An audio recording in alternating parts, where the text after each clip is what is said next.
Hey sports fans, Coach Nick here, and welcome to B-Ball Breakdown. Before I go through the game between the Lakers and Celtics today, I wanted to tell you about the Shorty Awards. They have a category for best sports content on the web, and I would love for you to give me a vote with your Twitter account if you can. So look at the link down below this post and give me a vote. It won't take that many of you to help me get into the top 6 and become a finalist.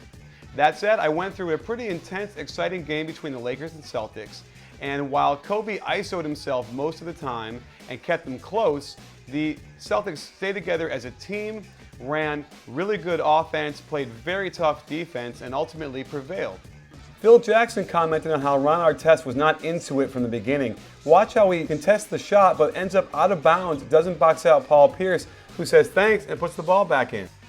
Remember, when Kobe Bryant brings the ball up, he's just going to go for the basket and shoot. So they hedge high on that screen and roll. The Lakers counter by bringing Bynum to the middle of the court, but he's too high for that shot. Should be closer. All season long, Gasol's energy has not looked right on defense. Look how he tries to hedge there, but just fouls Pierce.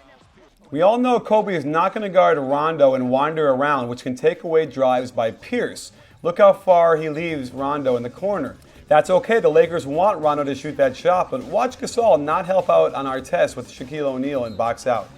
Here's a play from Red Auerbach's playbook from the 60s. You're going to see the down screen and a split in front of the post. Normally Ray Allen would come across on that, but instead he cuts backdoor for a layup. Beautiful.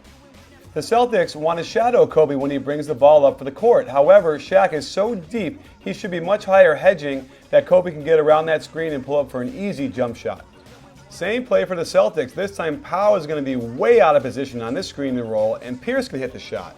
Let's look at this again. Watch Kobe. He's not guarding Rondo, but he's not even helping on that shot either. What's he doing? Here's an example of a very bad Kobe shot early in the shot clock off of no offense, and then he makes matters worse by fouling the guy 75 feet from the basket. Phil Jackson did not adjust and double-team Pierce in the post, and he kept killing him down there. With Kobe out, the Laker offense works so much better. You get side-to-side action, everybody touches the ball, and there's good movement. Unfortunately, here they missed the shot. The Lakers' transition defense let them down time and again. Here, the two guys get back okay and slow the ball, but it's the other two guys trailing, Artest and Bynum, who are so slow getting back they can't stop that layup. The triangle works so well because you get weak side action and you get post players playing up and out and moving around. Watch how Bynum goes pinch post. When he doesn't get it, he can beat Perkins with his speed to the ball and get the putback.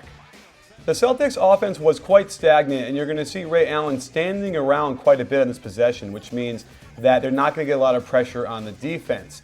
That said, after the loose ball gets back to the Celtics, you're going to see them let Nate Robinson shoot this three without a hedge. It's going to come back to haunt them later. Shannon Brown let them down in this game and hasn't been playing that great all season. Here he goes to the basket and misses a layup, dunk, something. When they come back down on this side of the court, he's guarding Ray Allen. He's way too close to him on the weak side and then decides to go on the wrong side of that screen, giving him a step-back three. Here's a shot you don't see very often, a 50s-style left-handed sweeping hook across the lane. Love it. Nate Robinson is a streaky shooter. By letting him have that three earlier, he's now feeling confident and can pull up on Blake. Again, Shannon Brown's in the wrong position. He's way too close to Ray Allen on the weak side there, so he has no room to get around that down screen. He chases him around, and Pau Gasol should be higher to help out on that curl. Instead, no one is there. He gets a wide open shot and nails it. Here's a weird Laker lineup to me. With Blake and Walton in there, you have two of their weaker defenders. Plus, Gasol's not defending well. Kobe isn't the best anymore. So the Celtics can basically choose who they want to pick on here. And what happens is they get the ball down to Big Baby, who overpowers the front court and gets a layup eventually. The Laker defense was out of position all night, and they struggled to rotate as well as they could. However, watch Kobe close out on Big Baby. He doesn't stop short, goes right by him, and Big Baby finishes at the basket for a layup. While Walton might be a deficiency on the defensive end, he's in there to make great passes like this shuffle cut to Odom for a layup. While this might look like good defense by Gasol taking a pass away from Ray Allen, it actually puts the Laker defense in a horrible position where everyone has to switch. And the Celtics are fantastic at taking advantage of that by getting Garnett the ball against Fisher, who simply shoots a jump shot over him. And here you'll see two guys go toward the ball to help out, and no one boxes out Rondo, who gets a tip in. Here's that foul at the end of the half by Odom. Really not a smart play at all. However, I showed you Kobe making a similar dumb foul that far from the basket, yet Kobe gave Odom some trouble for it. I'm not sure how he's able to do that. Pierce went off in the third quarter, and let's look how he did it. Ron Artest does not find him on the weak side, doesn't close out very well, and he gets a wide open three. No double in the post, he goes right to the rack. Because of a switch, the Celtics are going to try and take advantage of Walton guarding Perkins in the post. However, watch when they rotate out of the double team here, you'll see Derek Fisher way too slow coming over to stop Pearson on that three. Watch how D. Fish expects Walton to switch on that screen. Way too late, splash. Kobe had exactly 0 assists in this game, and here's why. He'd bring the ball up himself time and time again, the ball would get tipped away, and eventually Lamar Odom is going to turn it over. There was no continuity in their offense. Coming back down, you're going to watch Luke Walton on the weak side picks up Paul Pierce, and he has no business turning his head that much to let Pierce get right to the basket for a layup. Ron Artest hurt the Lakers all day with his defense and with ill-timed shots like this early three in the corner off of the high post triangle.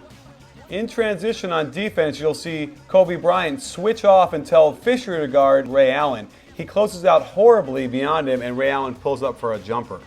While the Celtics continue to run good team offense, the Lakers continue to ISO Kobe against Pierce, keeping the game close. A crucial part of the end of the third quarter, Kobe's going to take a pretty bad shot.